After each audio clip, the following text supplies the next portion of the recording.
Good morning guys. Ito, dito kami sa first customer. Tinicheck up ko doon sa taas, oh. Doon.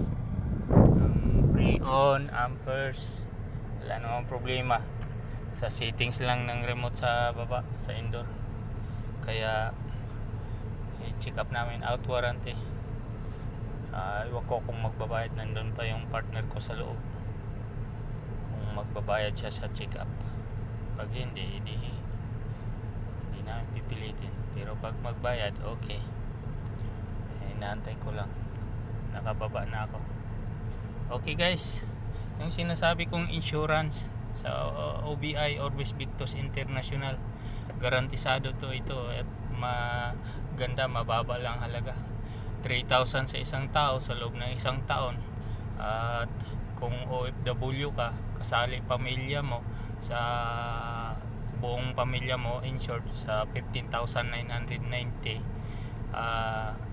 ano yun, may repatriation pa yun. Kung halimbawa ang naka-insured ay madisgrasya sa ibang bansa, may repatriation na dalhin yung kanyang sarili, dalhin doon sa mismo bahay niya.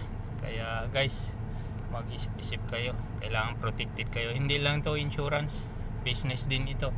Pwede mong maging extra income sa loob na isang taon. Mababa ang halaga guys, kaya maghaw ka dito sa aking video para maturuan ko kayo kung papaano. Okay guys, babay ako. God bless po, God bless. Magandang araw.